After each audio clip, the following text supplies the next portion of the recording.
What's going on, everybody? I'm RJ, It's your boy Louiefigs. and welcome back to the Silver Sight Podcast. Today, we're going to be having a very, in-depth, unique, nostalgic discussion about something that we all grew up with, something that we probably don't watch now, but we loved it as children. We're going to talk about a love for professional wrestling. Yes. Yeah, we've been, wanting to do this one for a while. We've had this one in the chamber for a good minute. Along with many others, we grew up watching, Stone Cold, The Rock, Triple H, DX. Our wrestling roots go back to our childhood, and we kind of want to just have a conversation about things we grew up watching, and just a general conversation about wrestling. So, as a kid, we all dreamed of being a wrestler. So, my first question to you, Lou, is if you were a wrestler, what would be your gimmick? What would be your finisher? And what would be your entrance music? My gimmick, I would have to be like, although it seems kind of crazy, but my gimmick I've always wanted to be like the high flyer type dude, like sort of like your Jeff Hardys and your small type wrestlers like Shawn Michaels and flying off the top ropes. My favorite finisher of all time has got to be the Stone Cold Stunner. Like there is nothing better than the Stone Cold Stunner. And you have your certain wrestlers who can sell it a certain way, but man, that was my shit. Okay, so you would jack Stone Cold's finisher if you were a wrestler. You wouldn't modify it or nothing. You just do straight stuff. I mean, you would definitely find a way to modify it, because I would feel like, in being that somebody's already had that finisher, just like the Stone Cold Stunner, and then Diamond Dallas Page had the same finisher, but it was called the Diamond Cutter. Like you have to modify it in some sort of way. Okay. But that would be, in some sort of way, that would be my finisher. Okay. Yeah. Gotcha. Okay, I like those answers. Now, for me, I used to eat, sleep, breathe wrestling. It was like a huge part of my childhood, and I really wanted to be a professional wrestler. And so that's kind of why I wanted to start out with a question like that. But my gimmick, they say a lot of times your gimmick is yourself times 1,000. So my gimmick, I would start out as a nerd, and I would win things with science and math. Like I'd get getting beat up the whole time, losing. Then I'd roll out the ring and I'd get a calculator and I'd start jotting stuff down. I'd write stuff on paper, while the referee's doing the 1, 2, trying to get me back in the ring. Right. And I would come in and I would adjust my formulas and everything. And then I would come out on top. I guess like I would be like, my whole thing would be like the whole roster, the good guys and the bad guys just bully me. And till one day there's like this popping ass female wrestler that pays me attention, and I started to switch my style up a little bit. I slowly started changing. I just get like Urkel and Stefan. I just started to fly and all of that. And then for me, I would start, turning heel a little bit. Instead of doing the math, I would just hit people with a textbook or some shit like that. I roll out the ring, and instead of getting my calculator, I have like the female, distract the ref, and I would like knock somebody with a chemistry textbook, get the pen, and I'll slowly start changing my ways, and then I would evolve into Mr. Popular. Right. I'd be a whole new wrestler. Then I kind of got my swag up and all of that. Typical shallow, popular, person, just making people miserable. Do you feel like you would be a babyface, or because it sounds like your gimmick would be like a babyface gimmick? Like it doesn't sound like. I would start out babyface, definitely. Okay. Yeah. Okay. And then that's definitely what it sounds like. Yeah. Oh yeah, definitely. It's a babyface gimmick, but it ends up with me being a heel when I get. It's like my super villain origin story. Like y'all threw me in trash, y'all picked on me, and now I'm back. With a vengeance, ready to just collect these wins or whatever. And so that will kind of be, my whole gimmick evolving into this complete, jerk. And, I would start out from the bottom, but then at the end, I'd end up leading the pack as a heel. And my finisher would either, I love submissions. I don't know why, but I've always loved a good ankle lock. I've loved a good, dragon sleeper, but my finisher would be a spider lock, or the regal stretch. I don't know if you're familiar with those holds, but I love those holes or whatever. And my music would be like a generic 8-bit like arcade sounding music, layered with a little bit of like hip hop on it or whatever. And that's my gimmick. I would go from the nerd to Mr. Popular. I don't know. I feel like I would have to be heel from the moment I touch down. Okay. And then, like, it has to, like, my entrance music has to be like in your face, Yeah. loud, rowdy. Like I'm coming to fuck shit up. That's my whole gimmick. Like super heel. I'm coming to tear the whole building down. No games, no favors. Nothing. Like I'm coming out straight faced with my Timbs on, my hat backwards. You know, right. Right. Okay, I like that. See, that I think that kind of speaks to your Stone Cold Stunner. You just want to come in, mess shit up, and just leave. Just straight to the finish. Let's go. Like, why am I? Don't let the ref raise your hand. Like, it's a win automatic. Why are you raising my hand? You're wasting my time. Time is money. Yeah, right. I like that. I like that a lot. So, what got you into wrestling? Like, what was it a person, or what did you just always remember wrestling? Who got you into wrestling? Watching? Okay, so I remember like just being young. Me and one of my cousins, we used to watch wrestling all the time. Like that was our thing. And like even the pay-per-views, like our parents would never order the pay-per-views for us. Yeah. So his uncle would actually order the pay-per-views, tape them, and then send them to him. And then we would sit down and watch all the pay-per-views and stuff like that.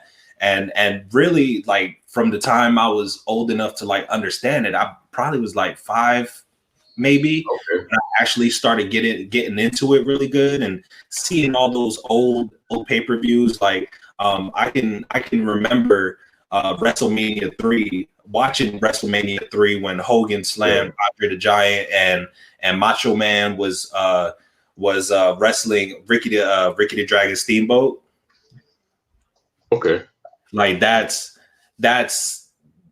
great. Like that's really when I got into it, was when I was really that young. And I don't think it was specifically like one wrestler that got me into it. I just think just the whole, in general, wrestling was just fun to watch. And it's the same for me. I don't think anybody ever got me into it. I just always remember watching. I don't remember. I want to say the earliest thing I remember with wrestling is probably Mark Merrow and Sable. And I think that's kind of what, led me into it was Sable. And then I just, got hooked on everything else. I'm not gonna lie. I went to Blockbuster and rented a couple of movies that had the bikini contests in it and stuff like that. My mom didn't know. She just thought it was wrestling. Yeah. It came out with the handprints and it was attitude era. I remember that. The attitude era was big for broad matches. You know what I'm saying? It was wild. Bikini contest, red t-shirt contest. It was a wild time. It was a wild time. Yeah, you had your Tories and your Sables and your Trish Stratus's and Jacqueline, all of that. And that's what I remember.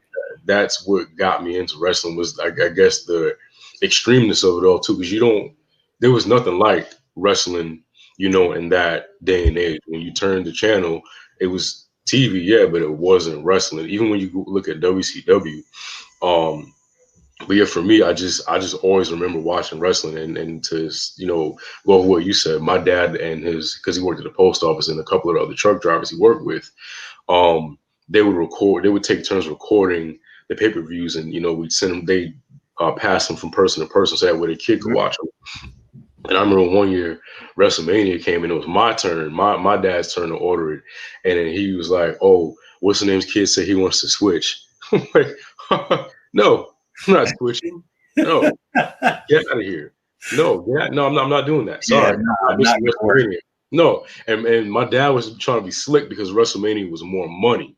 And so what he wanted to do was take the cheaper pay-per-view. I'm like, no, you signed up for this. But so you can't watch all the other pay-per-views and then not watch WrestleMania. Yeah. WrestleMania is the Super Bowl of professional wrestling. Super Bowl of professional wrestling. And what I guess what the kid's father ended up doing was having to order WrestleMania and the next pay-per-view because that was the rotation. He wanted to switch. He wanted to watch WrestleMania. I wasn't giving up Mania, man. I wasn't doing it. Sorry. There's no way. There's no way, bro. Sorry, you're out of luck. Speaking of, I mentioned WCW, WWF, and so which which were you more into? Were you ever going back and forth, or were you just straight WCW or WWF? I think I was mainly a WWF watcher. Okay, I kept up with WWF consistently, but I would still watch WCW.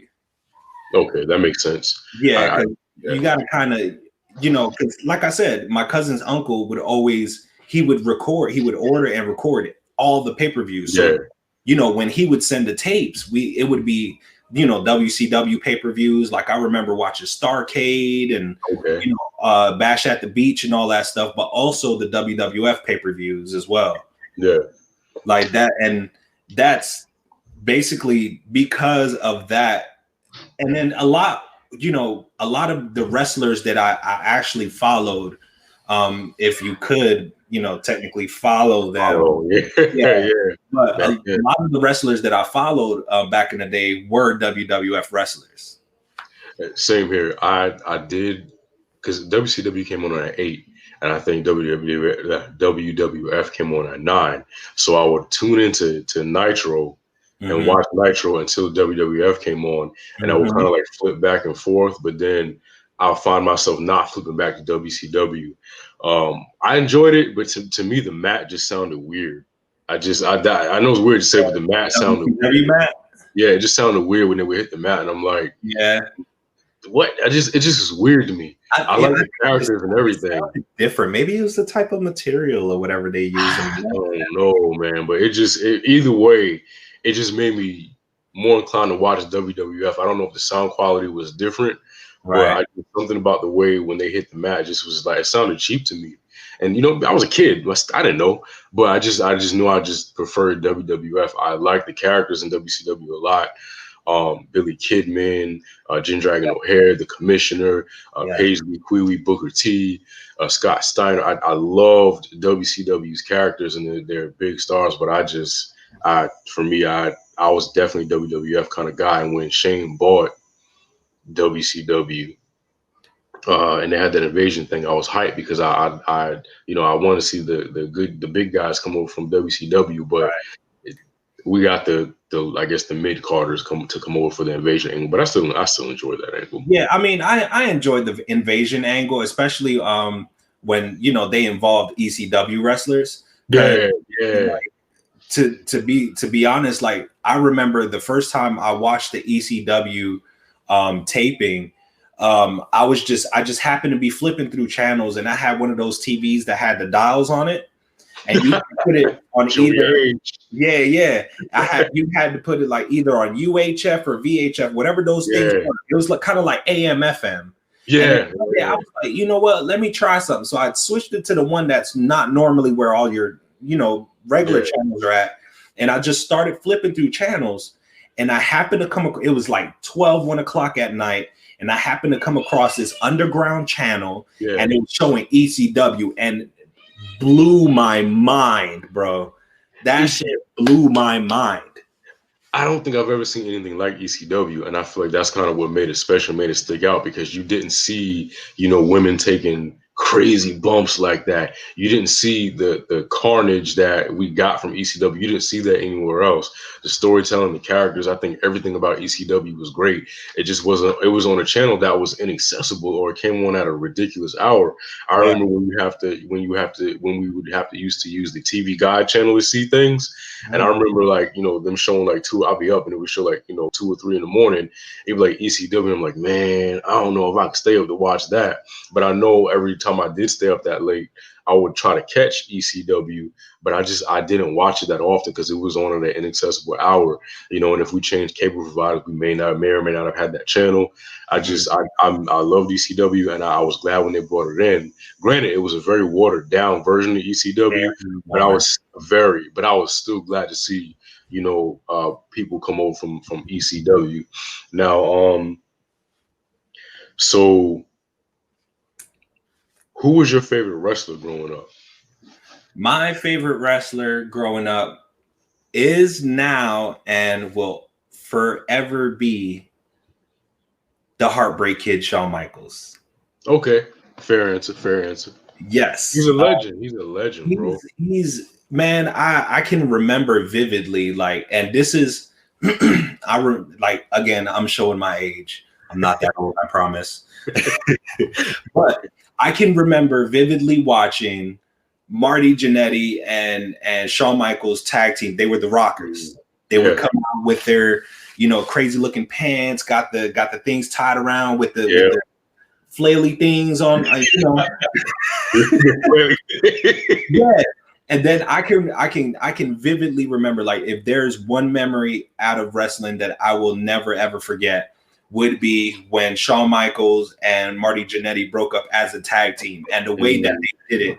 I don't know if you've ever seen it, but they were on Brutus the Barber Beefcake's little talk show.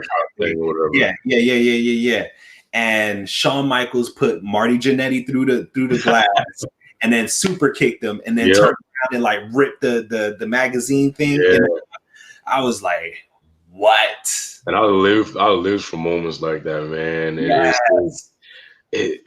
I think that's probably one of my top 10 moments in like all wrestling history, is just that turn right there, because it was well done. It was so well done. It was super well done, just for him to be babyface for that long with the Rockers. And then, if you followed them, they made jumps to different territories and stuff like that before they came back to WWF.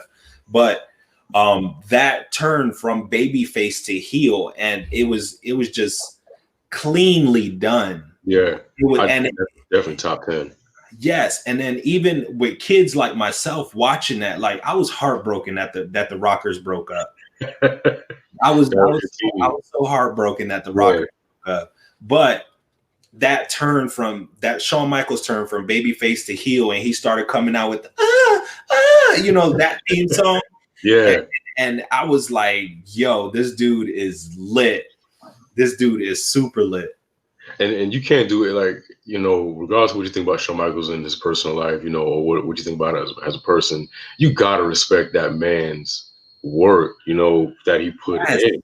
He's a legend. He was they called him the showstopper for a reason. Yeah. He's a legend. Now, the one thing I'll say that gets on my nerves about Shawn Michaels, and I hope we don't go viral for this part. Got to take a sip of water before I ruin my career. Entertainment. And this is why a lot of people love Shawn Michaels, but this is why I don't. I don't like his selling.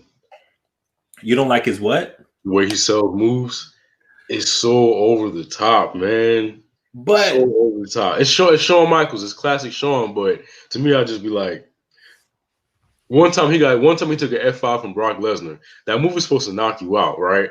He's on the floor like, like bolting. Yeah. Like, what are you doing? His leg, just all you had to do was lay down, close your eyes. You're knocked out. It's F5. When I I watch a lot of stuff on YouTube, like a lot of bios and stuff like that. Yeah. And there were a bunch of times when people would, they did like a video on Shawn Michaels overselling stuff. Yeah. And, there was the match he had with Hulk Hogan, and he was overselling everything. You know why he did that, right? Yeah, because he was pissed off. He was pissed off that Hogan, they wanted to make it like a 3-match thing. Yeah. And Hogan didn't want to do it. So he's like, fuck it. Okay. Yeah. I don't blame him. I would have did that too. I would have did the same thing though. I don't blame him for that. And I think that's probably why I have a lot of respect for Shawn Michaels, because not a lot of people would have went out there and did what he did. Like, okay, y'all gonna screw me over? I got something for you. And he still got contracts. He still continued to wrestle after that. And exactly. But and that goes back to Hogan and Shawn Michaels.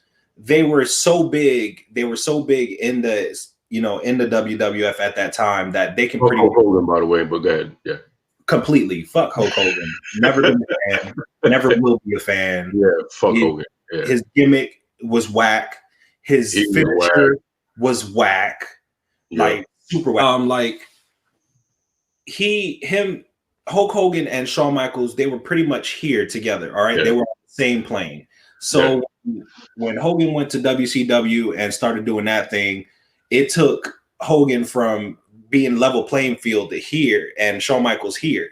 Yeah. And they pretty much had so much pull backstage that they can do whatever they want. Yeah, whatever they wanted. Super pull. Like That's great to have all that pull at your job. Like you can do whatever you want at work. Like and I don't know if you've ever they talked about this a lot too when Scott Hall and Kevin Nash were going over to WCW. And there was a dark show that they did in Madison Square Garden. After one of them finished the match, Shawn Michaels, Scott Hall, Kevin Nash, and Triple H, they all got in the ring. They broke kayfabe, and they were hugging and stuff like that. And the only person that caught heat for that from the higher ups was Triple H. Yeah, because at the time Shawn Michaels had the belt. He was top of the mountain at the time. He had the belt, so what are you gonna do to him? Do anything, Right. Won't do nothing to him. It's crazy though, like how much pull he has now though. Like Triple H can do whatever he wanted to do. Still, that's insane. But you gotta tell me who your favorite wrestler is. I mean, that's not really a hard question. I grew up growing up, I was always a Hardy boy. Always. Yes. Always, man. I've jumped off of roofs. You know, I've hit people with ladders, you know, my cousins and stuff like that. All because of Jeff Hardy. He's had his problems, you know, and I, you know, hope, you know, he's dealing with everything, you know, well. I hope he gets the help that he needs. But growing up, that man was my idol. I even bought their book, Exist to Inspire. Like, I was a huge Hardy Boy fan, and I do hope to meet them one day. But I loved Matt and Jeff Hardy, TLC matches. You know, I love Matt Hardy when he was a solo competitor. Same thing with Jeff Hardy when he was going for the title. I've always been a fan of Jeff Hardy. Now, looking at the landscape of wrestling, and I'll just say this: I think as far as like athleticism goes, I feel like wrestling now is better than it's ever been as far as an athletic standpoint. Oh yeah, definitely. But I have to say now, I gotta give it to the Usos. Though that's my favorite tag team, hands down. They've surpassed the Hardys in my eyes. That's how much I really enjoy the body of work that the Usos have put on. But growing up, I've always been a Jeff Hardy fan. You know, I was team Lita growing up, but now that I'm older, I look back, I prefer Trish. I think Trish is better though. As far as but I prefer Trish. As far as a wrestler, I would say, I mean, I really didn't too much follow women wrestling for the wrestling. You know? Being a young kid growing up, if you're watching women wrestling, you're watching for the women. Yeah. So growing up, man, this was a different era. Yeah, this is definitely a different era. But I love the way that the women's division is going. Like they took that women's division and they strapped rockets to it, and they're did a 180. It's different. Yeah. It's crazy. And you know, I don't watch it as consistently as I used to, but I try to watch it now. But just to watch the quality of work that the women's division is doing now from what they used to be, because back in the Attitude Era, it was all about like bra and panties matches. Now you had a few women that could work, like Ivory, Jacqueline, Luna, but it was very few. It was very few. You can count on one hand how many actual good women wrestlers there were back in the day. Now they have a whole roster full of. Now it's very few that can't wrestle. You know, it's changed. It's changed. Right. And I'm proud of the women because from where they come. Because I was talking about this with one of my friends in the group chat. The tag division and the women's division have always had like a special place in my heart. The tag division, just because I feel like it's exciting, and the women's division has always been an underdog, you know, in wrestling. So those two things resonate with me, and I'm really proud of where the women have come from. Because if you look, and I don't want to name names, you know, things like that, and you know, disrespect anybody's, you know, who's working on their craft, but you look at the women, who came in not knowing how to wrestle and, just were there to be pretty faces. And you look at the women who were taking bumps and who are there for championships, who are there for win, who are there to, write their name, in stone, come be legends. It's crazy to see how the dynamic of women's wrestling, has changed. But my favorite division is always going to be the tag team division, and I think that's kind of why when people ask me who my favorite wrestlers are, I'm not saying Roman Reigns, Drew McIntyre, Pete Dunne, Johnny Gargano, Tommaso Ciampa. I'm not saying those people because my division is the tag team division, and that's always gonna have my heart, man. But So, have you ever been to a live or a taping? Oh, I've, you're missing I've out, man. I've never been. I want to go. Like that's on my bucket list. I've never been to one, and just growing up, I grew up broke, so Yeah. See, never. I didn't grow up broke, but my parents weren't having it. They didn't want to. I've never been to a concert. I had never been to a wrestling show on my own as a kid. I just never. My parents just weren't having it. I'll buy you the game. I'll buy Yeah, you the pay-per-view, but you're not going. So I didn't go until I was an adult. I went to a SmackDown taping, um, and then I went to two live events. So I've been about total three times. And you got to go, man. It's a lot of fun, man. I'm definitely gonna go. Like even though I don't follow it consistently now, Yeah, just to be in that atmosphere. But I mean, even now, like it's not the same because you can't be in the arena and yeah, cheering and hearing the people cheer. Like it's just it's not the same. yeah, it's I'd definitely rather not just the not same. do that. I'd rather watch on my TV.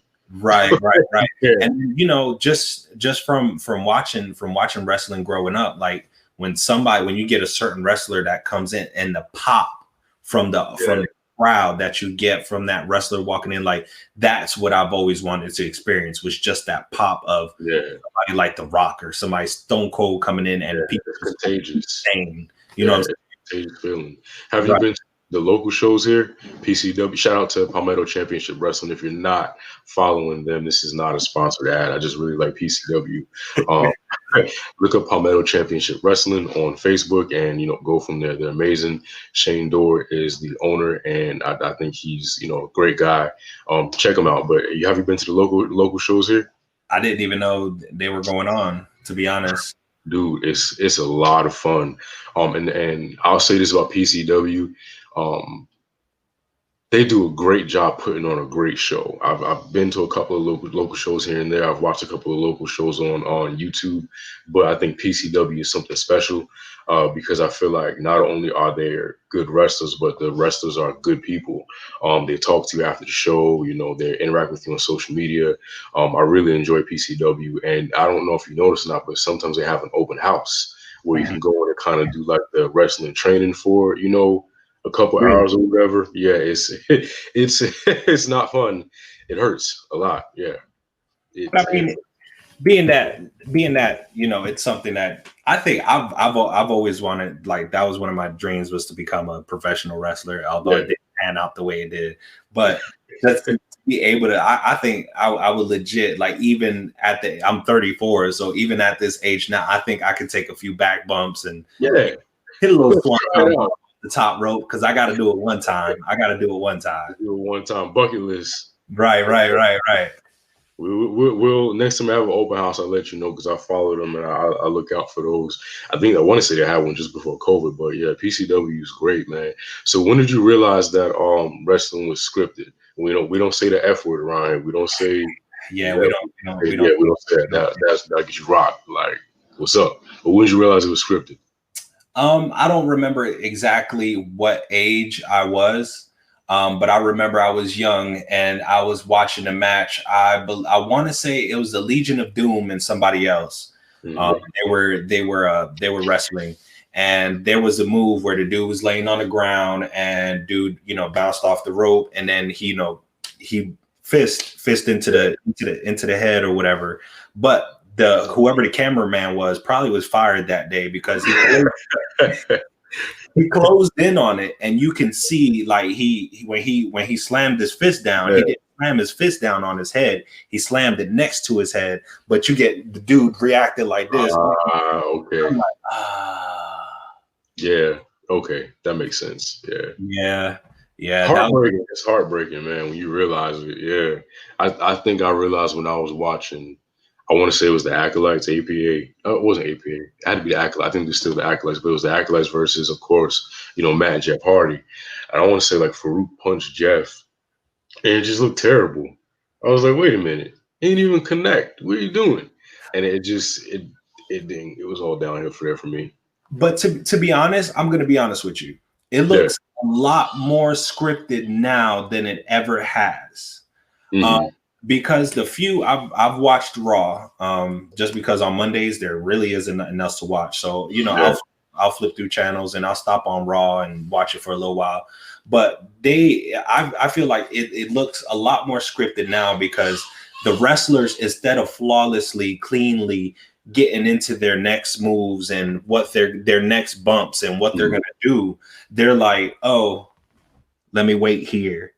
And then the person does what they're doing. Like I don't know who the match was, but the dude did something, threw him into the turnbuckle, and then like he went. What was he doing? I don't know. I know at some point you can see him waiting there on the turnbuckle. Like I think he went to climb or something, and you can see him waiting on the turnbuckle, waiting for the person to do whatever move they were going to do, and he ended up like suplexing him up off the turnbuckle. Okay. So it's more so the camera placement on that was probably in the wrong place. That person probably got fired too because you show somebody waiting on a turnbuckle. But it wasn't just that one moment, because I was like, maybe it was just that one moment. And I watched episodes here and there, and you can actually catch it a lot more now than you used to, because you can tell like they're waiting on these moves. Like back when we were watching like the Attitude Era, if somebody was going to take a chair shot, it was seamless. Like they were doing something and then boom, chair shot. Now when you look at it, it's like doing something, let me tuck, and then boom, chair shot. Yeah. No, I'll give you that, because they don't take chair shots to the head, so they can't just suddenly do it. They have to brace to protect themselves. Right. That has changed. I'll say this. I see what you're saying, but I feel like to a certain extent we just also know what to look for now, because I've gone back and I've watched Attitude Era stuff, and I'm like, yo, that was obviously scripted. Yeah, you're right. I have the WWE Network, so I would go back and I would be like, okay, let me watch this from childhood, and I'm like, I don't remember being. So I think it's more so we just really know what to look for, right? Now. But I think another moment that made me realize it wasn't, real, quote unquote, was when Mae Young gave birth to that hand. Just But see, that just goes to show you that, nostalgia is not always cracked up to be sometimes, because some of that stuff was crazy. So when did you, I guess, fall out of wrestling, or when did you stop, and why? What made you stop? Okay, so I think I stopped watching wrestling, I want to say around like senior year of high school. So like 2000, 2003, 2004. Yeah. That's when like I was still watching here and there, but I wasn't following as consistently as I was before that. But I just think that I fell off because you just get into different things, you know what I mean? Yeah. And you start to fall off on it. And then once I got to college, like there was no cable in my dorms unless you sat in the lobby, and a lot of the guys didn't want to watch wrestling. So at that point, it was like 2004, 2005, and I just wasn't watching it then. And that's really what made me fall off, was just the fact that, I started to grow up, my interests started to change, and I was watching different things, doing different things, and I just didn't have the time for it anymore. Yeah, that makes sense. I want to say the same thing happened to me the first time I fell off. Probably, my senior year of high school, probably 06, 07. I graduated in 07. And, just going through a lot, having different interests, going to different phases in your life, I just kind of gradually stopped. Now, when I did go away to college, I did have cable in my dorm, and I would watch, every Monday, but then it turned into every other Monday, because college and, going out and friends. And, I remember I would rush back to my room to try to make Raw. Sorry. try to make money at Raw. But after a while, I stopped making it back to my room for Raw. I would catch like the last hour, then I would catch the main event. And Right. before you know it, I just was like, well, I'll just, look up what happened. I'll watch highlights. But I want to say that's what happened to me the first time. The second time I fell out of it with wrestling, I want to say probably it just got predictable. The writing got bad. And I just didn't want to do it anymore. Not that WWE's the be all end all, but that's what I was watching. Right. That's all I had access to. WCW's not around no more. I wasn't right. I don't think I didn't have access to Ring of Honor. I don't know if Ring of Honor was around. I don't know. But WWE was my flagship, and I just didn't have that interest in it anymore. So that's kind of why I fell out with wrestling. So what will make you start watching again, if anything? I just think actually there's the gimmicks are starting to get better. Yeah. The storylines are starting to get a little better. I feel like the storylines would have to get a lot better than what they are now for me to watch it. I know what really like a big turnoff from, because I actually tried to watch it again at some point.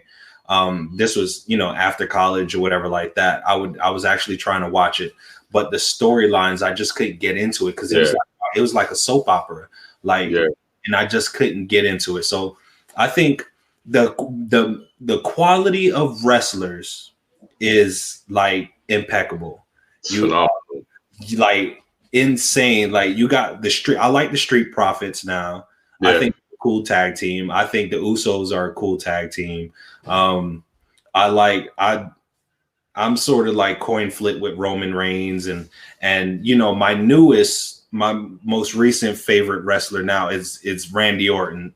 I mean, he's an acquired taste, but no, he's a legend. I'll give him that. He's a legend. The bad guy type. I'm like, he's a legend. You know what I'm saying? And nobody really played that heel like Randy Orton did. And in order for me to watch, I just feel like the quality of the writing, the quality of the show itself would have to kind of grab me and bring me back into it. And it doesn't have anything to do with the actual wrestlers themselves, but you have to have wrestlers that you're into in order to watch. Okay. That makes perfect sense. For me, it's more, I have wrestlers that I'm into. Mm-hmm. I can rattle people off the top of my head that I think are great, that I think are amazing. But for me, it's the storylines, and not even the story. I want to say it's the way things are. Like I said, I know you don't watch women's wrestling, but Charlotte Flair is booked like 10 times stronger than Michelle McCool ever was, and she wins everything. So for me, where's the payoff in watching something when I know how it's going to end? Same thing with John Cena. And I want to say that's probably how I fell out of wrestling the last time when I got back in.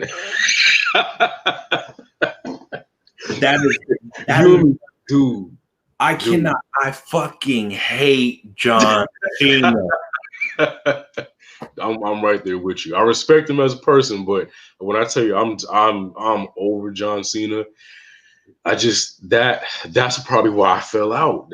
If I'm being honest, the last time I fell, this time I fell out probably because of like Charlotte Flair just winning everything. Okay. But with the chase, like not burying Rusev, Rusev just, falling flat and just his character going nowhere. Stuff like that bothers me. And I find it hard to get invested in somebody when you keep building these stars up only to lose. You built up, your division around one person.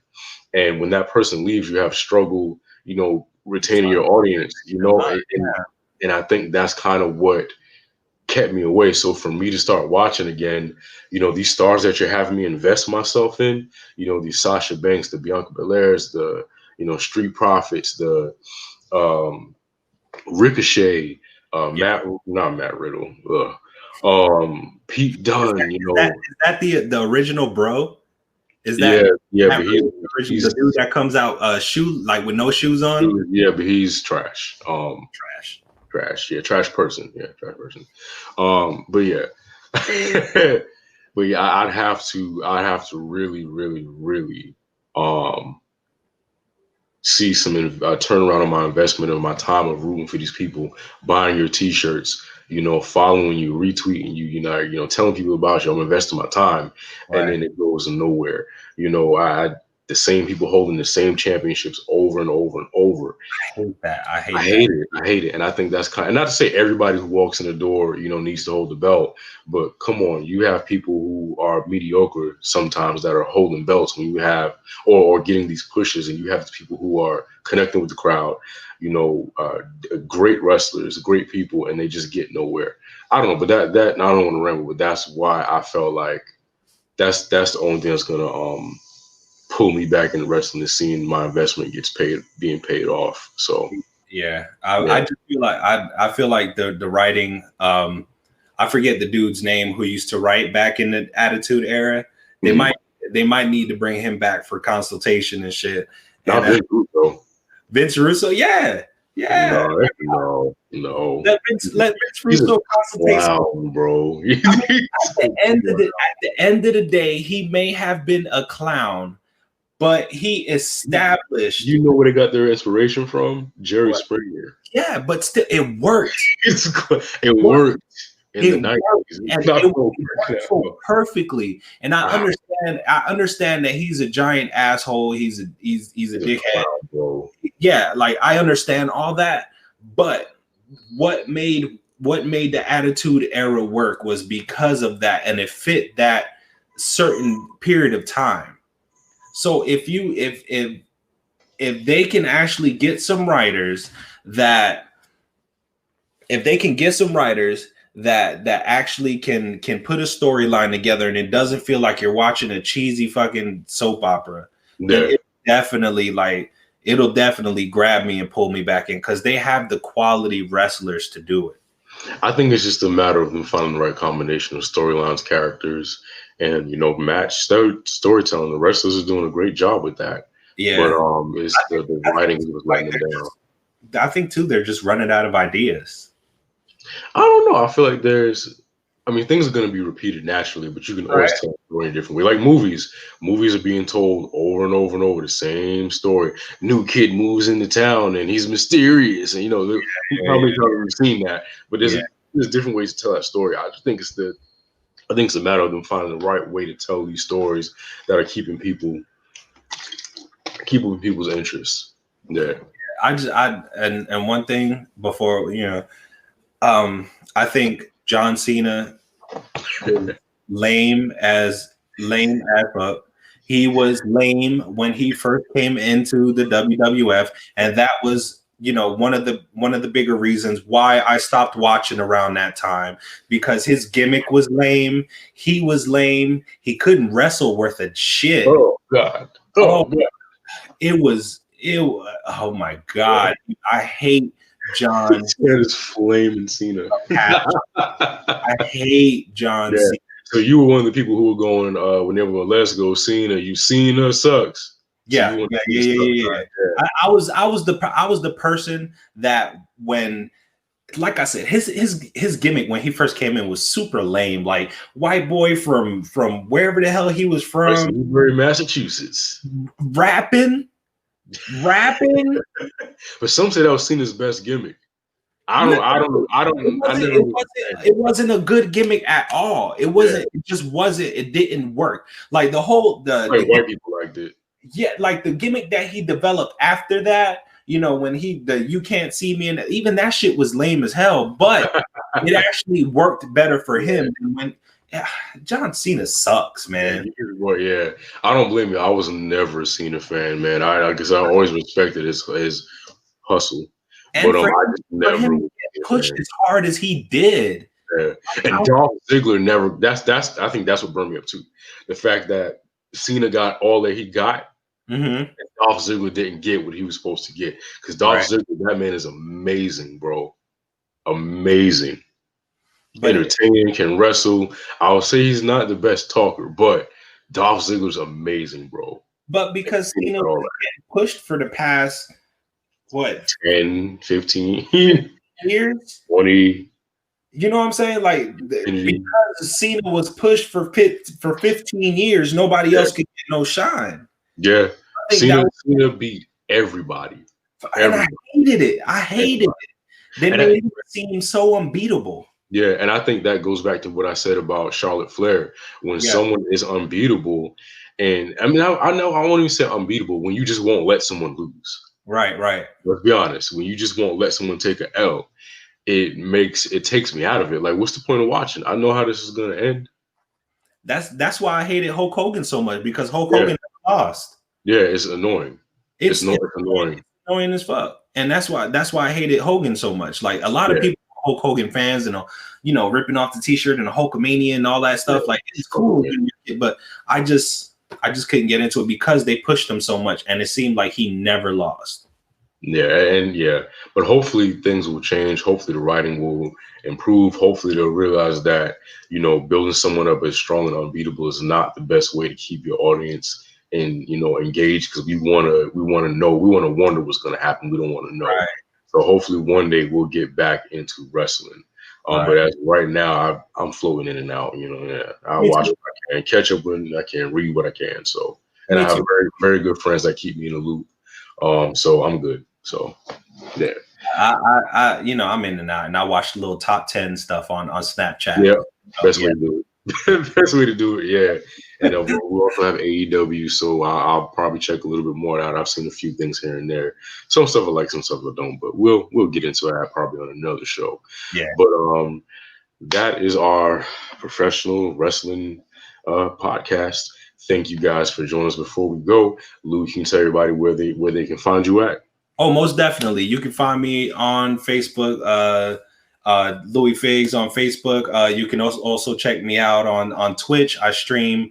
I don't want to say daily because it's not daily, but when I'm not working, I stream usually from 10 to 4. It's twitch.tv/Louiefigs. Everything else like Instagram is Louiefigs. I don't have a Twitter. I just never figured Twitter out.